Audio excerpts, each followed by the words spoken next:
Merhaba değerli izleyiciler. Dembaş. Good morning, good afternoon. Bugün yayınımıza Türkçe devam edeceğiz. Geçen hafta Kürtçe ve Türkçe yaptık. Bu hafta ise Türkçe yapacağız.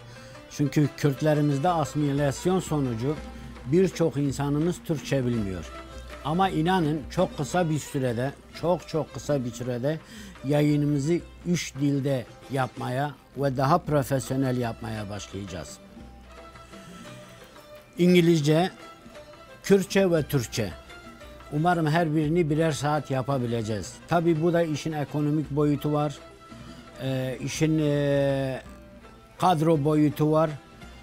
Bunları hepsini sırayla ve tek tek çözeceğimize inanıyoruz. İkinci yayınımızda sizlerle beraberiz. İlk yayınımızda birçok eksikliğimiz oldu. Birçok yetmezliklerimiz oldu. Çünkü biz ilk defa televizyon karşısına çıkıyorduk ve ilk defa bir yayın yapıyorduk. Önümüzdeki yayın döneminde bu eksikliklerimize gidereceğimize inanıyorum. Çünkü hem öğreniyoruz hem yayın yapıyoruz. İkisi bir arada olunca normal, profesyonel olan yoldaşlarımızdan, arkadaşlarımızdan çok daha fazla eksikliklerimiz olacağını siz de bilirsiniz. Kuşkusuz bizi tanıyanlar, bizi bilenler bizden beklentileri çok daha yüksek. Çok daha iyi bir yayın kalitesi, çok daha güzel ve akıcı bir yayın. Bunu anlayışla karşılıyor ve biz de onların bize inandığı kadar kendimize inanıyoruz. Bunu sağlayacağız ve kısa bir sürede. Şu anda bütün eksikliklerimize rağmen bize destek olan, bize yardımcı olan yabancı dostlarımızla birlikte bunu yapıyoruz. Bu yayını yapıyoruz. Bundan dolayı da eksikliklerimiz biraz daha fazla.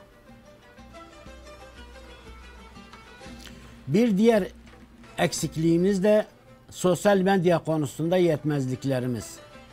İnanıyorum bize yeni katılacak arkadaşlarla birlikte o sosyal medya eksikliğimizi de gidereceğiz ve çok daha iyi şekilde seyircilerimize ulaşacağız. Evet, bugünkü konumuz Türkiye'deki hukuk. Aslında Türkiye'de hukuk diye bir şey kalmadı. Türkiye'de hukuk demenin de bir anlamı yok. Anlamsız cümlelerle bir yayın yapacağız. Ne yazık ki. Çünkü artık Türkiye devleti diye bir şey yok. AK Parti devleti var.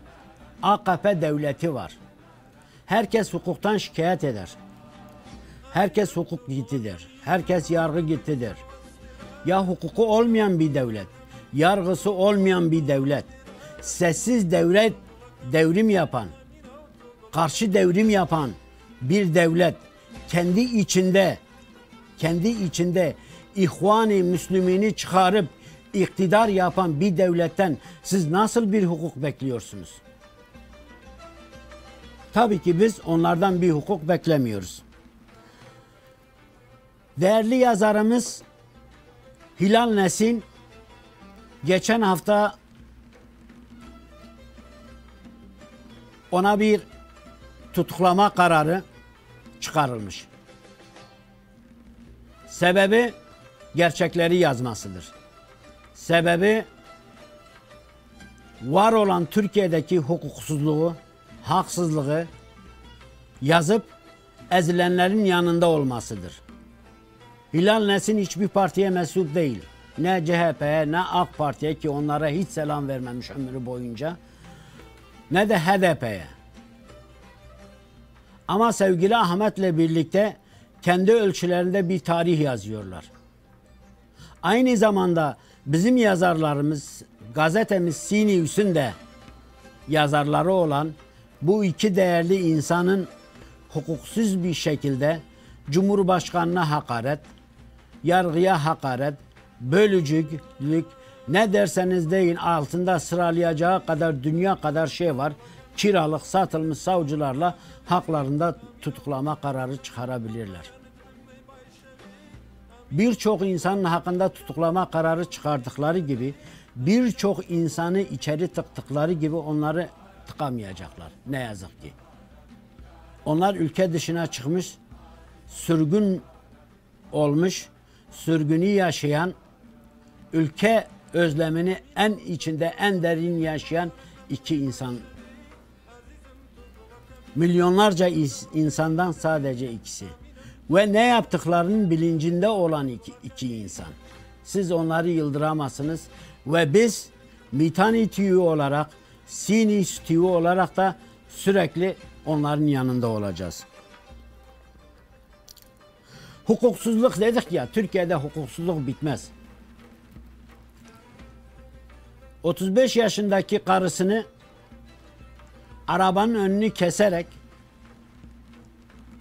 onu beyzbol sopalarıyla linç ederek, üstüne katran döküp yakmaya çalışan insanların yarın öbür gün bırakılacağından kimsenin kuşkusu olmasın.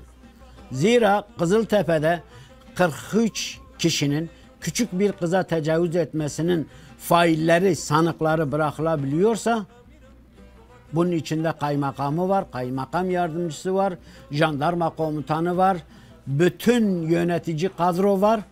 Hepsi serbest bırakılabiliyor ve ödüllendiriliyorsa orada ne hukuk var, ne adalet var, ne de ahlak var. Ki bunlar Kur'an'dan, dinden bahsederler. Başörtüsü için kıyameti koparırlar.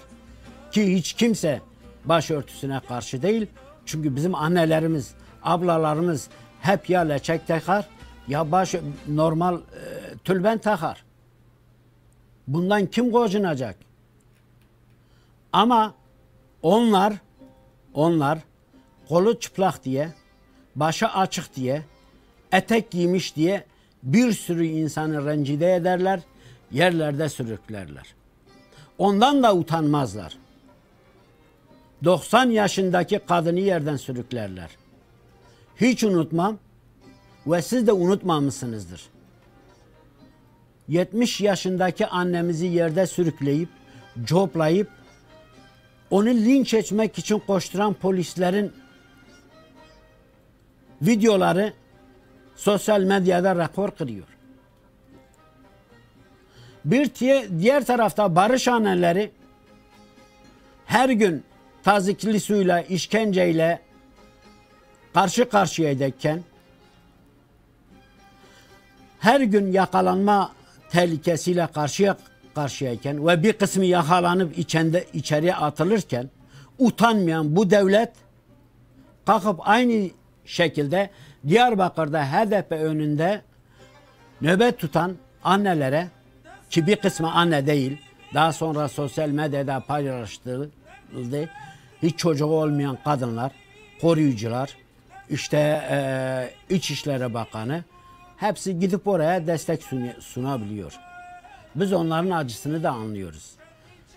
Sayın Selahattin Demirtaş'ın dediği gibi biz onların acısını, biz onların yüreğindeki şiddetli ağrıyı da biliyoruz. Ve onu da biz yapıyoruz. Onu da haklı buluyoruz. Gitsinler, Kandil'e gitsinler. HDP'nin önüne değil, Kandil'e gitsinler. Kendi devletlerinden gidip PKK ile anlaşma yapıp kendi çocuklarını alsınlar. PKK bir açıklama yaptı. Ne dedi? Gelsinler, kendilerine teslim edelim. Sayın Selahattin Demirtaş ne dedi? Biz o annelerimizin yanındayız dedi. Evet, HDP dert kapısıdır kardeşim. Bundan sonra HDP dert kapısı olacak. Sorunu olan, problemi olan, devlete gidemeyen, devletten korkan nereye gidecek? O zaman ezilen halkların temsilcisi olan, demokrasinin, insan haklarının tek savunucusu olan partiye gidecek, HDP'ye gidecek.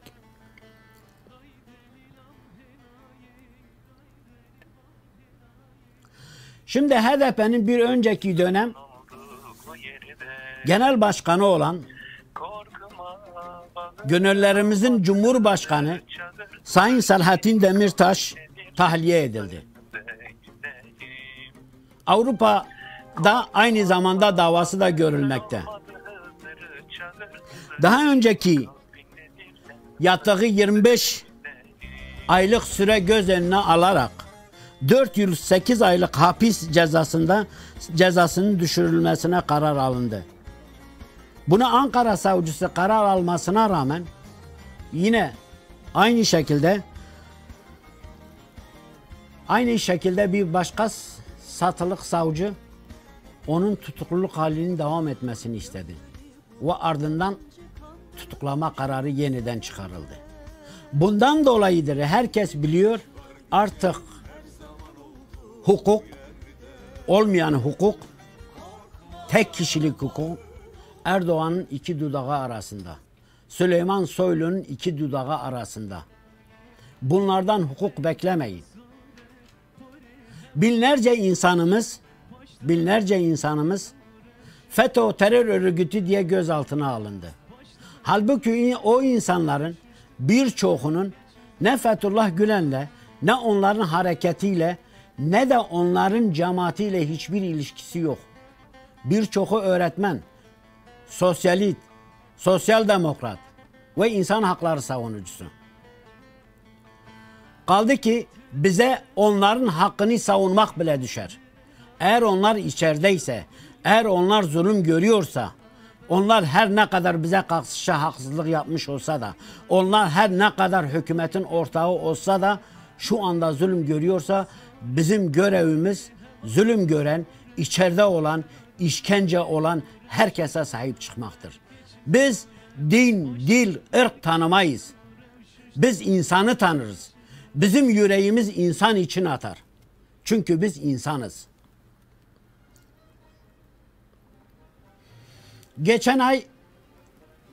Geçen hafta Muharrem ayıydı. Bu ay Muharrem ayı.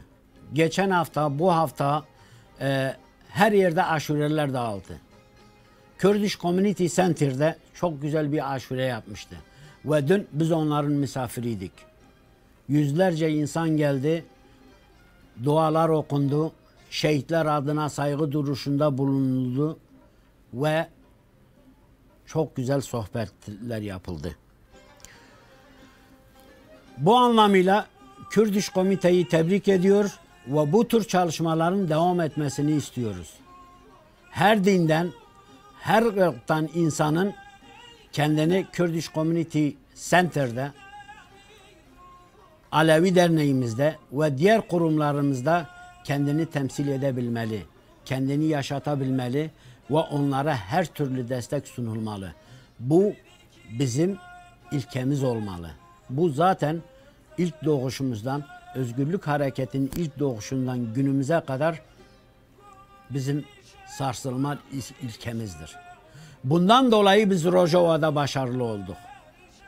Bundan dolayı biz Türkiye'de başarılıyız. Bundan dolayı HDP iktidara gidiyor. Eğer Türkiye'de demokratik cephesi kurulursa inan ki çok büyük değişimler olacak. Belki AK Parti'nin dediği gibi veya Devlet Bahçeli'nin dediği gibi kanlı olacak. Tabii ki biz istemeyiz kan dökülmesini. Tabii ki biz istemeyiz insanların cezaevine girmesini, ölmesini. Ama özgürlük kaçınılmazsa vereceğimiz bedelden de korkmayız. Çünkü artık Türkiye tecavüz cumhuriyeti yok. Tayyip Erdoğan ve AK Parti tecavüz cumhuriyeti var. Her gün, her saat, her dakika Türkiye'de bir kadın tecavüze uğruyor. Ensar Vakfı'nda yüzlerce çocuk tecavüze uğradı. Ve hepsine yayın yasağı getiriliyor. İsmine bademleme diyorlar. Yok bilmem ne diyorlar. Çocuklara tecavüz ediyorlar. Kur'an'da olduğunu iddia ediyorlar. Bu nasıl bir anlayış? Bu nasıl bir İslam? Bu nasıl bir Kur'an'mış? Bunlar Kur'anlarını yeniden yazdılar herhalde. Allah'a şükür Kur'an'ı da okudum. Tebur'u da okudum. Zebur'u da okudum. Tevrat'ı da okudum. İncil'i de okudum. Hiçbirinde çocuklara tecavüz etme, çocuklarla oynama, bademleme diye bir şeye rastlamadım. IŞİD İslam adına katliam yapar. IŞİD İslam adına kafa keser. IŞİD İslam adına tecavüz eder. AK Parti Ensar Vakfı tecavüz eder. Diğerleri kafa keser ve bunu hepsini de İslam'a mal ederler. Bu nasıl bizim bilmediğimiz bir İslam'dır? Ben de anlamış değilim. Değerli dostlar, bugün size bir konuğumu da tanıtacağım. Onun için Türkiye'deki olaylara ve gelişmelere bir dahaki sefere devam etmek üzere burada noktalayacağım. Önümüzdeki dönem sanıyorum biraz da Kanada seçimlerine yöneleceğiz. Çünkü Kanada'da federal seçimler var ve seçimlere bir ay kaldı. Sonuç olarak biz burada yaşayan Kanadalı Kürtler, Türkiye'liler ve diğer halklar olarak bu seçimlere ağırlığımızı koyarsak, bu seçimlerle mücadele edersek ileride Kanada'da yapacağımız çok daha iyi şeyler olacaktır.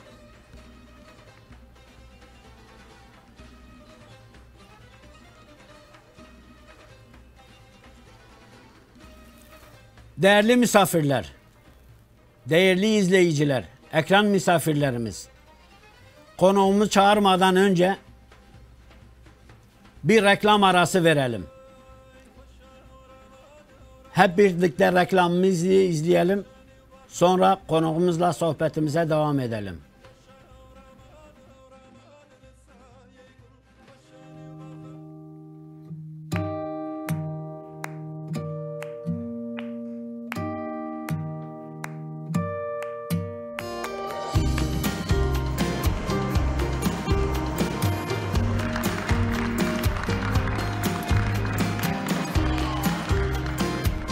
I've worked in construction for 40 years. I am, and always will be, LiUNA.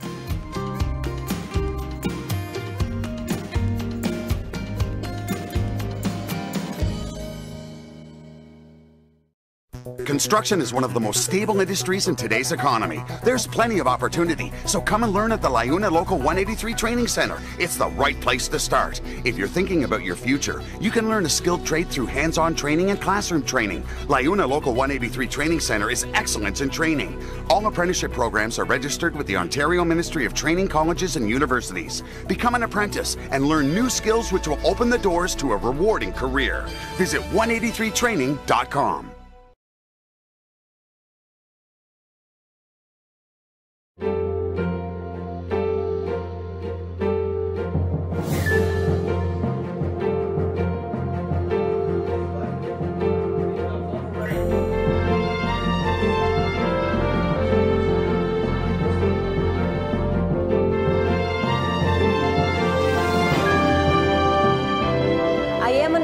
I just started my training, and I am LiUNA.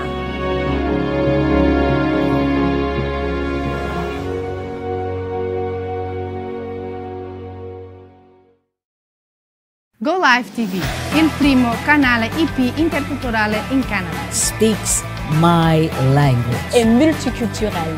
Go Live TV es intercultural. I watch. Oglądam. What a pleasure to be here at LiUNA TV and Go Live. Divulgar עוררים מרגוואנג'י.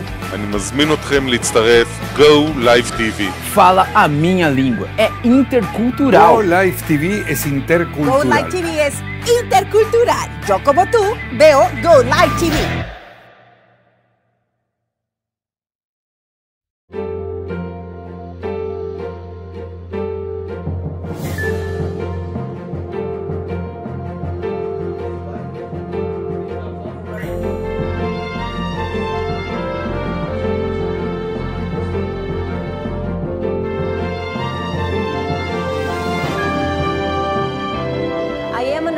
I just started my training and I am Liuna.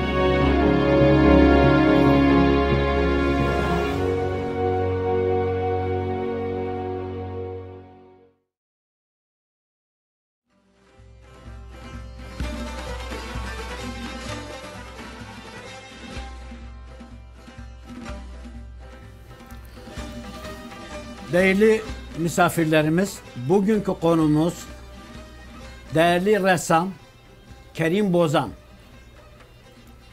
Kerim Bozan bir akademisyen, birçok alanda çalışmaları olan, ödül alan bir ressam. Kendisini burada ağırlamakta onur duyuyoruz.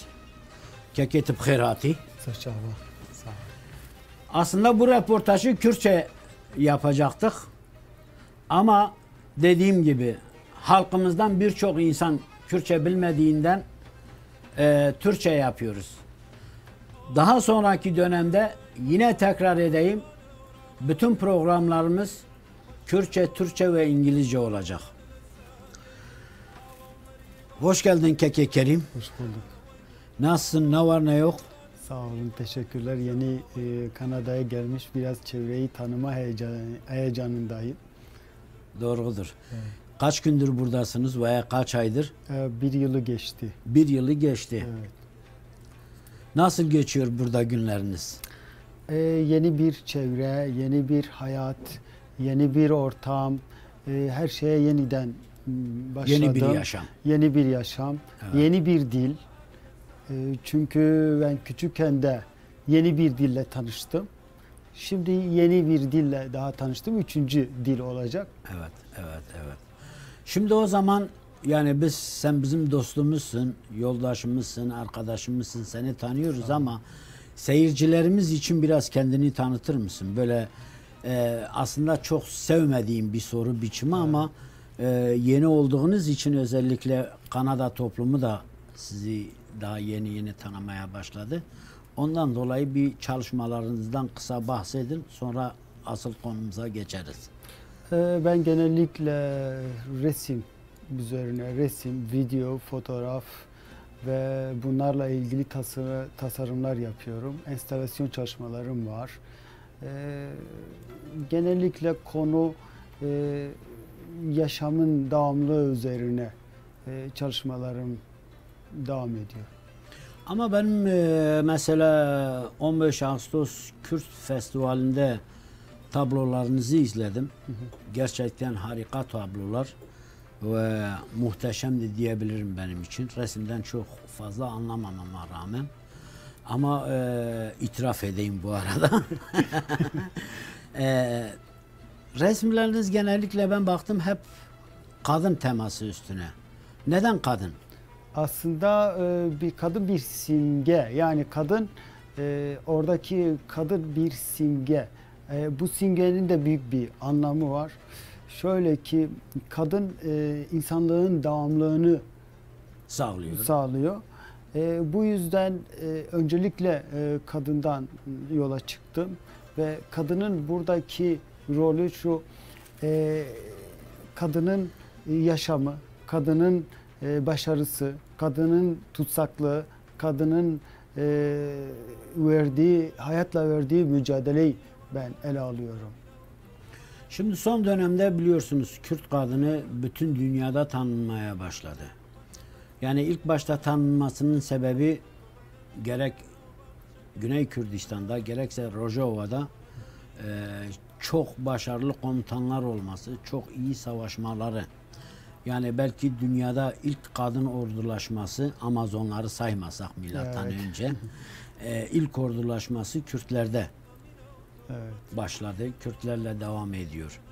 Şimdi bu konuda çok büyük bir gelişme sarf edildi. Ama diğer tarafta bakıyoruz ki Avrupa'da özellikle işte kadın milletvekillerimiz var, kadın akademisyenlerimiz var, ciddi dünyada tanınan opera sanatçımız var. Buna benzer birçok gelişme var. Hatta bu ayki sayımızda da 10 tane önemli kadını biz haber yapan bir haberimiz var. Bu anlamda dünyada tanınıyor. Gittikçe de tanınıyor. Kadın olayında bugünkü var olan eksiklik nedir? Kürdistan'da, Türkiye'de, dünyada.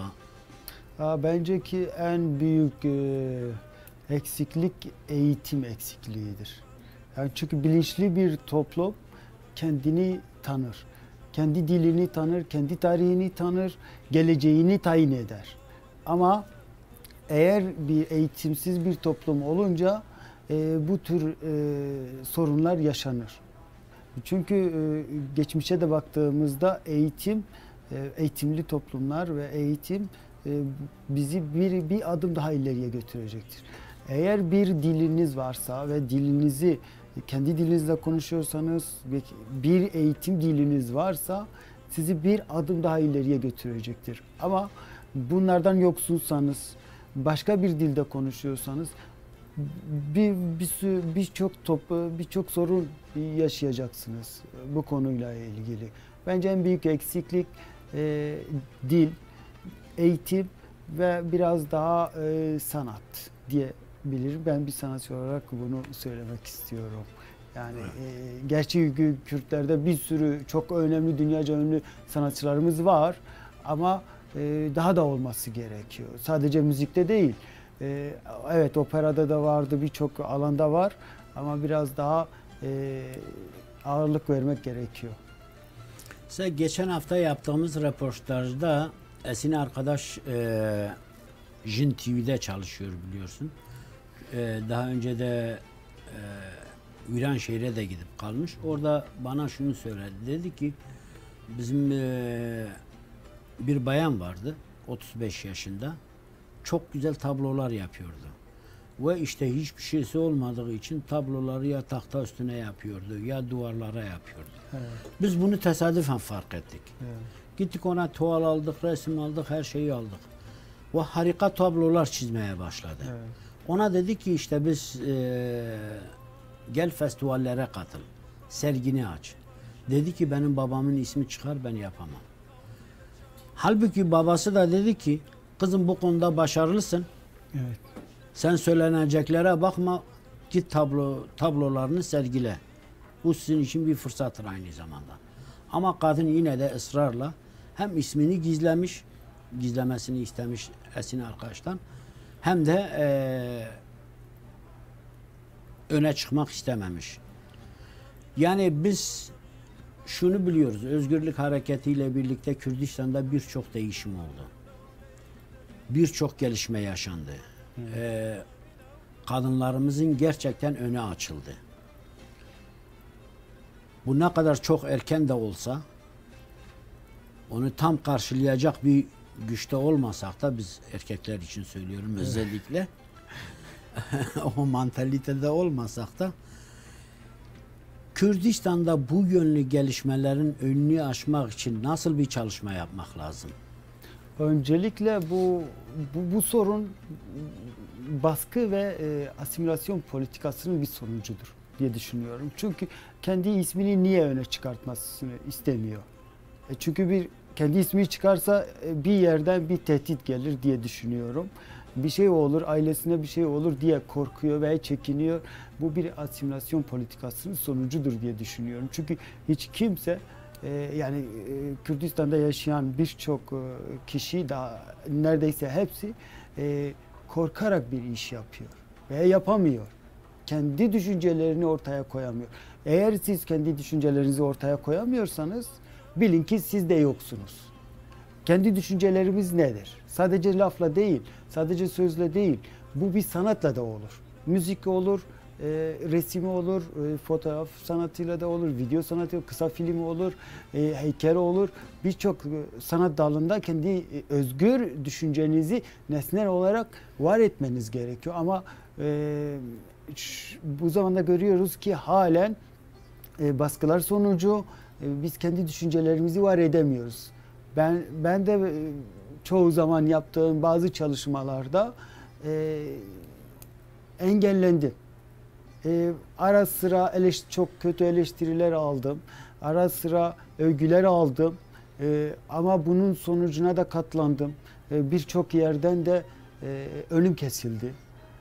Ama bunun yanında ben yurt dışında da ödül almış birisi olarak kendi düşüncemden vazgeçmeyerek sanatımı sürdürdüm. Çünkü sanatım dediğim zaman benim düşüncemdir aslında.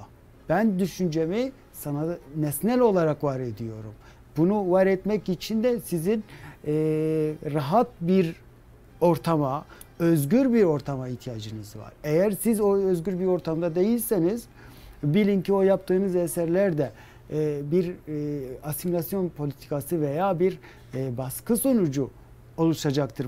Bu aslında eksik olacak. Bir ayağı sürekli eksik olacak. Evet, eksik olacaktır. Bu yüzden kendi düşüncelerinizi gerçekten özgür bir şekilde ve nesnel ayrıca var etmeniz gerekirse eğer siz rahat bir ortamda olmanız gerekiyor. Herhangi bir yerden tehdit, baskı almamanız gerekiyor.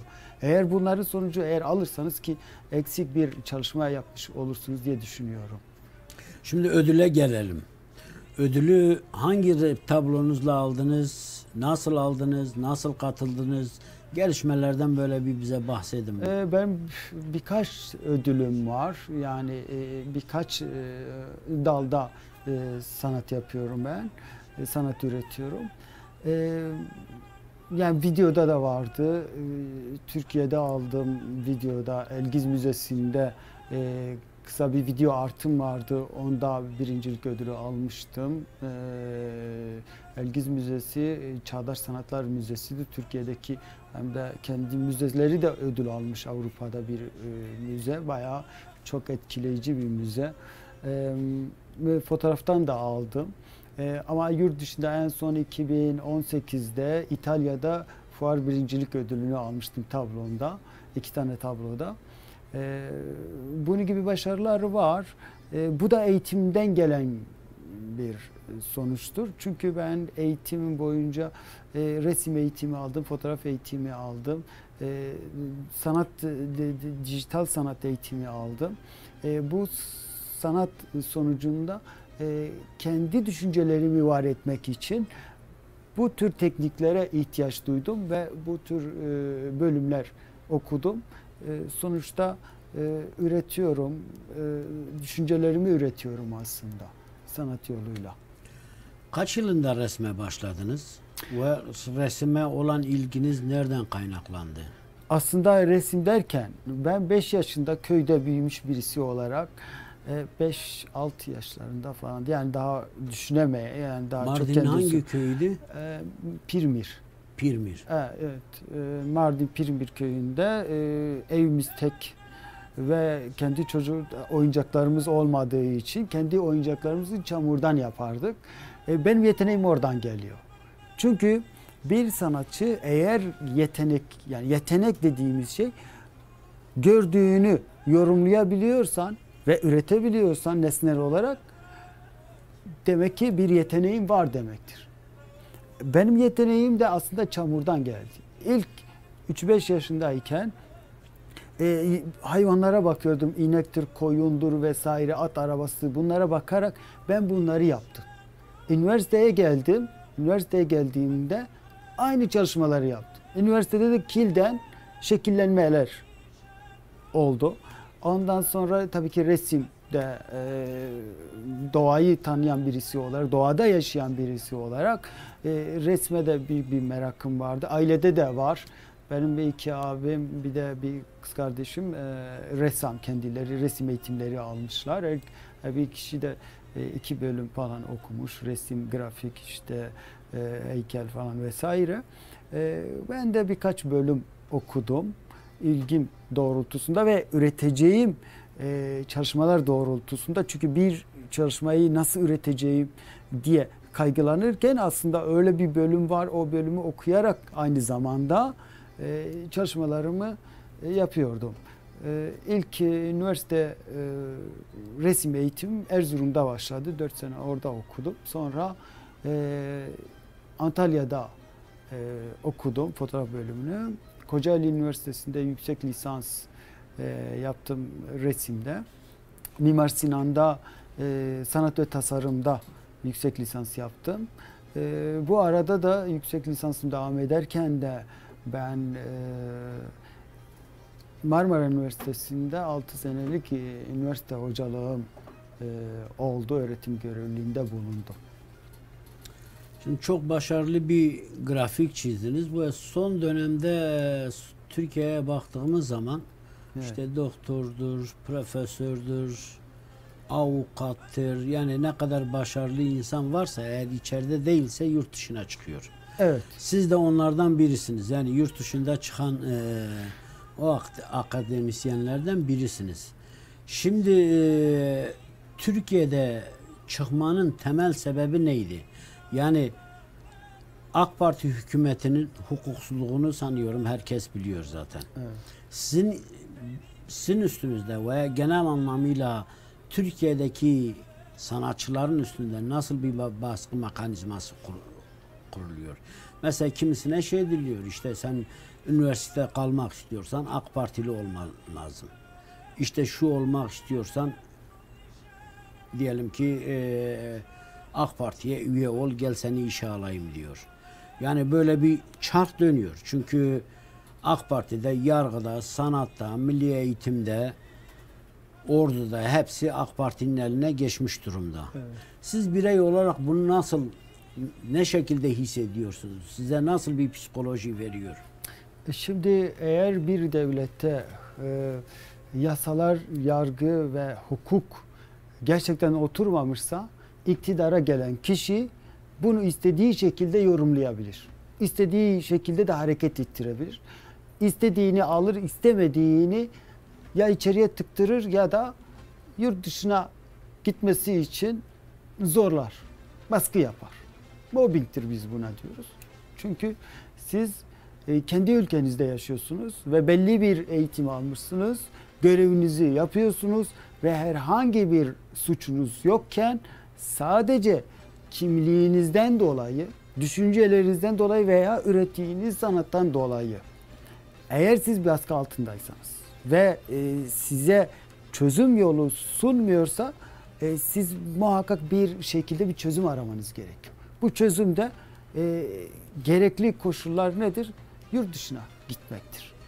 Veya hapse gireceksin. Veya bütün işlerinden vazgeçeceksin. Başka bir, hiç ilgilenmeyeceğin bir iş yaparsın. O da bizi var etmez. Çünkü biz sanat eğitimi almış birisi olarak kendi düşüncelerimizi yansıtmak istiyoruz. Ama benim gibi birçok akademisyen, öğretmen, memur ve çok önemli konumlarda olan kişiler maalesef bu baskılar, iktidar baskısı sonucu ya hapse girmiştir, ya görevinden uzaklaştırılmıştır ve yurt dışına gitmiştir. Mecburen yurt dışına gidecek. Çünkü kendi düşünceleri zamanı yok. Kendi düşüncelerini var edecek. Beklemek, işte iktidar değişsin de ben Türkiye'de biraz bekleyeyim, kenara çekileceğim diye bir şey yapamaz. Olmaz. Çünkü herkesin bir geçim sıkıntısı var. Herkesin bir ihtiyacı var ve üretmesi gerekiyor. O anda, o yaşta üretmesi gerekiyor. Ben 20 yıl sonra üreteyim, iktidar gitsin de yok öyle bir şey. O yüzden maalesef ki ben de görevimden uzaklaştırıldım. Birçok görevlerde bulundum. İstanbul'da Marmara Üniversitesi'ndeydim ve Büyükşehir Belediyesi'nde fotoğraf derslerini veriyordum. Aynı zamanda birçok projelerde, sanatsal projelerde ve gezi projelerde bulunuyordum. Ve bundan dolayı sırf benim düşüncem, kendi düşüncemi yansıttığımdan dolayı ve kimliğiniz, kendinizi oluşturan geçmişiniz, tarihiniz, dirokunuz dediğimiz tarihiniz sizi var eden bir şeydir. Şimdi bunlar olmadan olmuyor. Bunları da yansıttığınız zaman maalesef ki sizi baskı altına alıyor. Yani size çözüm, iki seçenek sunuyor. Ya hapse gireceksin ya da gideceksin buradan. Maalesef biz de ben araştırma yaptım. Kanada'ya geldim Kanada'ya. Böyle bir çözüm yolu buldum. Aslında gelmek istemiyordum. Dil eğitimi evet önemli. İngilizce öğrenmek istiyorum. International olabilmek için. Evet, dil gerekli. Ama maalesef ben küçükken ana dilimden Kürtçe ana dilim ve bunun yanında ben ilkokulu Türkçe öğrenerek başladım. Bu ikinci benim dilim. Ondan sonra üçüncüsü buraya gelerek İngilizce ile başladım. Ama İngilizce gerekli. International. Yalnız şu var. Eğer siz bir ülkede yaşıyorsanız kendi ülkenizde ve bütün bağlarınız varsa eğitimdir, arkadaştır, her şeyiniz ailenizdir, kültürünüzdür, geleneğinizdir, tarihinizdir, her şey var orada. Ama sizi oradan koparıldığı zaman bütün kökleriyle beraber siz başka bir yerde ancak zar zor ayakta durabiliyorsunuz. Ve bu sizi her şeyinizden koparıyor. Bu yüzden de ben de her şeyden kopmamak için aslında kendi sanatımı tekrar kendi tarihim üzerine yapıyorum. Ve bunu tekrar yorumluyorum. Kendi tarihimi, olayları, bu son zamanlarda Rojava'daki başarıyı da ele aldım. Ve ben bunları ele alırken de aslında geçmişimi, halkın geçmişini ve geleceğini ben tekrar yorumluyorum sanat çalışmalarımda. Şimdi Rojava dediniz de Rojava'da biliyorsunuz çok büyük bir gelişmeler var. Erdoğan devleti her ne kadar saldırıp ilhak etmek istiyorsa, onu da Türkiye'deki gibi sömürgeleştirmek istiyorsa da onun pek mümkün olmayacağına inanıyor ve umut ediyoruz. Şimdi orada Kürtler çok büyük bedeller ödediler. Yani sadece askeri saflarda 10.000 insan yitirdiler. Evet. 23.000 insanları yaralandı. Halktaki kayıplardan bahsetmiyorum bile. Evet. Milyonlarca, binlerce insan evinden, yurdundan oldu. Diğer Arap, Ermeni, Süryani kardeşleri gibi. Öyle ki Kürt kadınları, Süryani kadınlar, Hristiyan kadınlar, Ermeni kadınlar pazarlarda satıldı. Evet. Şimdi bütün bunları resimlerinize yansıtıyor musunuz? Yansıtacak mısınız? Veya bunları düşünürken nasıl bir ruh haliyle onu kafanızda canlandırıp resmediyorsunuz? Ve önce bir alt yapı araştırması mı yapıyorsunuz? Zaten siz Türkiye'de yaşıyorsanız veya Kürdistan coğrafyasında yaşıyorsanız sizin için resim, sanat konuları çok. Her gün bir konu çıkıyor. Çünkü her gün bir olay var. Daha fazla. Çünkü burada asimilasyon politikasının sonucu olarak insanlara baskı yapılıyor. Yani öldürülmeler, işkenceler ve bunun gibi bir sürü şey var. Savaşlar var, işte ölümler var. İşkencenin sonucu olarak insanlar kendi yerinden ediniyor. Bunu bir sürü konu var. Yani siz eğer Kürdistan coğrafyasında yaşıyorsanız sizin için sanat konuları çoğalıyor. Her gün bir konu var ve bunları yapmak için bile zamanınız olmuyor. Neden? Çünkü çok konu var. Bu yüzden ben ele alıyorum bazı konuları. Mesela bir Rojava konusunu ele aldım. Bu Rojava'nın başarısı ele aldım. Şengal, tabii yine kadın teması kadın temalı ya. Tabii ki kadın temalı ben ele alıyorum. Mesela Şengal'deki kadın vahşeti, kadının satılmasını da ele aldım. Bunun yanında birçok mesela Hasankeyf'teki tarihi yıkım dünyada sayılı bir tarihi olan Hasankeyf maalesef 50 yıllık bir baraj altında kalacak. Bunu da ele aldı. Bunun yanında birçok konu var aslında ele aldığım konular. Hepsi de ama Kürt coğrafyasından değil. Tabii ki uluslararası konular da ele alıyorum ama genellikle Mezopotamya kültüründen esinleniyorum. Çünkü mesela dikkat edersek geçenlerde ben bir araştırma yaptım. Google'ın bir yayınlanmış olduğu bir listede Kürt dili dünya dilleri arasında 9. sıradadır. Şimdi 9. sırada olan bir dil ne kadar zengin. Ne kadar zengin ve ne kadar derin. Kitabı yok, eğitimi yok. Hiçbir devlet eğitim dilini izin vermiyor. Buna rağmen 9. sıradadır. Ama yapay sonradan oluşmuş diller bunları yasaklıyor. Neden yasaklıyorsun? Yani bir dilin olması neden yasaklıyorsun? Senin için neden tehdit ediyor? Yani bir tehdit haline geliyor. Ama dilinizi yasaklarsa sizi de yasaklamış olur. Önce dil, kültür, eğitim hepsini yasaklıyor. Aslında dilden başlıyor. Yani eğitim. Sizin diliniz ne kadar güçlüyse o kadar varsınız. Ki Kürt dili eğer kitap ve eğitim olmadığı halde dünyada 9. sırada, bu çok demek ki eski bir dil. Çok derin bir dile sahiptir. Gene yaptığım bir çalışmada da Mitanni zannedersem bir kralının kendi eşine yaptığı 12.000 yıl öncesine dayanan ve dünyada ilk ve birinci melodi olarak sayılıyor. Ve bu da Kürtlerin yaptığı bir dilin getirdiği bir tarihtir aslında. Evet. Şimdi bu biliyorsunuz Kürdistan'da her 10 senede bir, her 5 senede bir artık günlük olarak katliamlar yaşanıyor. Evet. En çok bilinen Sur katliamı, Cizre, Nüseybin, Şırnak, 7 tane ilimiz yerle bir edildi. Evet. Ve bu yerle bir edilirken işte 7 gün cenazeler ortalıkta bırakıldı. İnsanlar çırılçıplak soyulup panzerlerin arkasında sürüklendi. Özellikle de kadınların cesetleri çırılçıplak soyulup yaptı. O yıkım ve katliamla ilgili kuşkusuz birçok şey yazıyorsunuz. Rojava ile ilgili çok güzel tablolar hazırlamışsınız. Onu da ben görme fırsatım oldu. Şanslı insanlardan biriyim. Bu konuda bir çalışmanız var mı? Veya ileriki süreçte bu konuda bir çalışma yapmayı düşünüyor musunuz? Aslında ben bir Sur direnişinin bir çalışmasını yapmıştım.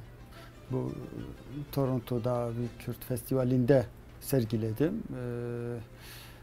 Onunla bağlantılı olarak birçok direniş çalışması da yaptım. Yaklaşık 10 tablo ve 3 tane seramikle ben Kürt festivalinde yer almıştım. Tabii ki geçmişten gelen katliamlar var. Mesela Halepçe katliamı. Onu da ele aldım. Yeniden yorumladım. Yeniden ele aldım. Çünkü Halepçe katliamı dinmeyen bir yara. Aynı zamanda Roboski var. Yani Roboski devlet tarafından yapılan bir katliamdır. Dersim var, Koçgiri var, Zilan var. En son uçaklarla işte Roboski bizim yaşadığımız, o bizden önceydi ki onları kitaplardan okuyoruz. Ve canlı olarak izlediğimiz bir katliamdı. Onu da ele aldım ama maalesef mesela onunla ilgili bir müze yapılacaktı. Biz festivaller, sergilerle katıldık. Biz o projeyi de iptal ettirdiler. Müzeyi de iptal ettirdiler. Aynı zamanda mesela onunla ilgili bir heykel yapılmıştı. Elini açmış bir kadın figürü. Ve bunu mevcut iktidar onu heykeli oradan söktürdü. Neden söktürüyorsun? Siz o heykeli oradan söktürdüğünüz zaman acaba zihnimizde kalan o izi de sökebiliyor musunuz? Heykelin gitmesi nesnel bir şeydir. Gidebilir o heykel. Ama zaten biz onu canlı tanığıyız. Biz zaten onu izledik. Bu bizim çocuklarımıza da torunlarımıza da aktarılacaktır. Ama bu bizim zihnimizde, belleğimizde var olan bir olay. Bir katliamdı. Ve bu yüzden bunu da ele aldım. Yani bu acı bir şey. Siz oradaki heykeli kaldırabilirsiniz. Ama insanın zihnindeki, o düşüncedeki ve şahit olduğunuz o görüntü, o insan katliamları acaba silebiliyor musunuz? O. Ama bunu hiç kimse silemez ya. Silemediği için de maalesef sindiriyor. Seni sindirmeye çalışıyor. Konuştuğun zaman yok şuna hakarettir, yok buna hakarettir, yok işte sen böyle bir yere gitmişsin, şu olaya gitmişsin deyip seni görevinden alabiliyor. Hiç ortada olmayan suçlamalarla maalesef sindirebiliyor. baskı altına alıyor, mobbing yapıyor. Mobbing yaptığı sürece de siz sesinizi çıkaramıyorsunuz ama sesinizi çıkarttığınız zaman ya hapse giriyorsunuz ya yurt dışına. Bu biat toplumunun karakteristik özelliğidir. Eğer iktidar sizi bastırıyorsa ve siz ses çıkarmıyorsanız, yorum yapmıyorsanız, eleştiremiyorsanız, düşünemiyorsanız, size düşünmeye fırsatı vermiyorsa o zaman siz nesiniz? Biat toplumusunuz. Biat ediyorsunuz. Yani iktidar ne diyorsa evet. İktidar ne diyorsa evet doğru diyor. Hayır doğru değil. Size göre olmayabilir. Siz kendi fikrinizi söylemeniz gerekiyor. Burada ben Kanada'da şimdiye kadar herhangi bir baskıya, herhangi bir asimilasyona hiç uğramadım. Bana diyor ki senin dilin hangisidir? Kürtçe diyorum. Neredensin diyorum. Kürdistanlıyım diyorum. Diyor ki mesela sen dil hangi çevirme... parçadasın? Evet. Çevirmen istiyor musun? Evet, çevirmen istiyor musun gibi bir sürü şey var. Yani ben şu anda biz 10 kişi, 24 kişi, 30 kişi toplansak devlet bize Kürtçe eğitim verebiliyor. Peki bunu Türkiye'de neden yapamıyorsun? Neden Kürtçe dili yasaklanıyor Türkiye'de? Ben kendi dilimi mesela konuşmak istiyorum. Türkçe de konuşurum. Hayır, İngilizce de konuşurum. İşlerine geldiği zaman biz etle tırnak gibi izlerler. Evet. Ape Musa'nın dediği gibi bu arada Ape Musa'yı rahmetle anıyoruz. Evet, rahmetle onun anıyoruz. 27. şehadet yıl dönümüydü. Maalesef. Evet. Değerli ustadımız, birlikte çalıştığım bir dönem. Melsa Yayınları döneminde Halk Gerçeği, Yeni Halk Gerçeği, Ülke, Yeni Ülke. Bu dönemde Ape Musa hep bizimle beraberdi. Onu tekrar rahmetle anıyoruz ve onun şehadeti önünde saygıyla eğiliyor. Evet. Onun yolunu takip ettiğimizi de burada belirtmek istiyoruz. Evet. Şimdi insanlarımız bu şekilde katledilmesi artık günlük rutin haline geldi. Fakat artık Kürdistan yetmiyor iktidara. Türkiye'de de aynı ona benzer şeyler yapıyor. Yani Kürdistan'da çoğunu yapıyor. Türkiye'de azını yapıyor. Mesela daha önce şiddetle Kürt ismine karşı olan birçok insan şu anda Kürtler haklıymış. Ne çektiklerini şu anda anlıyoruz diyorlar. Çünkü kendileri de zulüm görmeye başladı. Evet. Kendileri de ailelerinden kopmaya başladı. Onları konuşturmak için, itiraf ettirmek için onların da kadınına, çocuklarına tecavüz edilmeye veya sarkıntılık yapılmaya başladı. Belki Kürtlere yapılan milyonda birisi onlara yapılıyor. Bu kadar anladılar. Şimdi eğer bu iktidar gitmese çok daha fazlasını anlayacaklar. Belki biz yarın öbür gün en azından onların içindeki ve diğer demokrat sol grupların içindeki temiz insanlarla birlikte mücadele edeceğiz. Ve etmeliyiz de. Demokratik cephesi Türkiye'de mutlaka kurulmalı. Eğer demokratik cephesi kurulmasa ne sanatçı kurtulur, ne aydın kurtulur, ne toplum kurtulur. Hiçbirimiz kurtulamayız ve hiçbirimiz ülkeye dönemeyiz. İran için de aynı şey geçerliydi. İran'da da böyle çok demokratik solla birlikte iktidara geldiler. İşte biliyorsunuz AK Parti'nin ilk geldiği yasa yaptığı dönemde de birçok aydın yazar yetmese de evet dedi. Şimdi o yetmese de evet diyenlerin hepsi pişman oldu. Çünkü herkes AK Parti'nin yüzünü gördü. İhvan-ı Müslümin'in yani Erdoğan İhvan-ı Müslümin'in bir elemanıdır. Onun ötesi değil. İhvan-ı Mısır'da ne yapmak istiyorsa, normalde Suriye'de ne yapmak istiyorduysa şimdi Türkiye'de de aynısını yapıyor ve çok daha başarılı oluyor. Yani Türkiye'de iktidar değişti. Bu anlamda değişecekse iktidar değişecek. AK Parti değişmeyecek. Çünkü bütün sistemi değiştirdi. Ve bu anlamıyla sanatçılar için de bu geçerli. Yani bakıyorsun aydın sanatçı bir sürü saf değişti. Bir sürüsü saf değişti. Saf değiştirmeyenler hepsi içeri atıldı. Şimdi siz onu gözlemlediniz. Evet.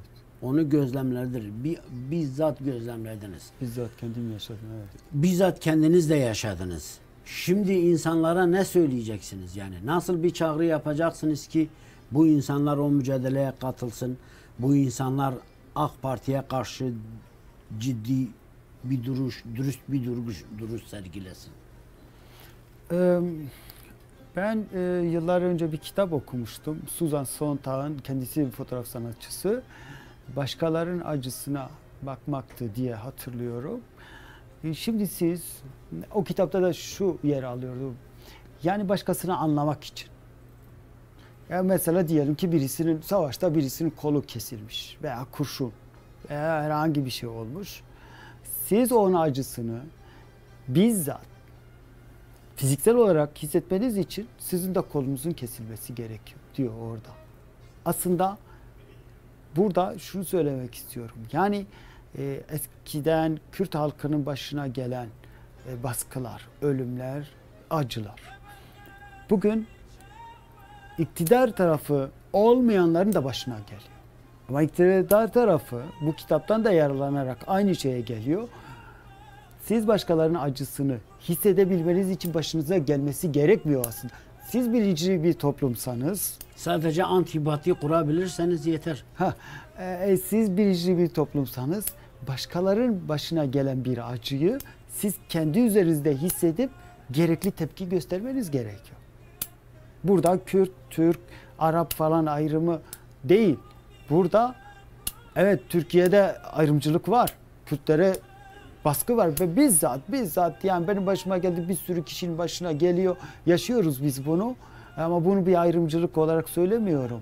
Bu eğer Kürtlerin başına bir baskı veya zulüm geliyorsa Batı'daki insanların da tepki göstermesi. Eğer bütün toplum, bilinçli bir toplum, okumuş bir toplum, biat toplumdan bahsetmiyorum, okumuş bir toplum, eğer hepimiz tepki gösterirsek, bütün toplum, Türkiye'deki toplum, İran'daki toplum, Irak'taki ve Suriye'deki vesaire, bütün Mezopotamya'yı kastederek, çünkü ben daha çok onun üzerinde çalışıyorum.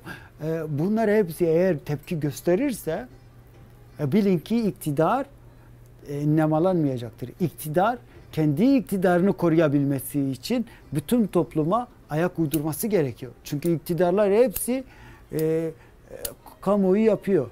İşte kim bizim hakkımızda ne diyor? Bir sürü testler yapılıyor ve bunun sonucunda iktidar da kendine bir çeki düzen verecektir ki normalde veriyor. Topluma ayak uyduruyor.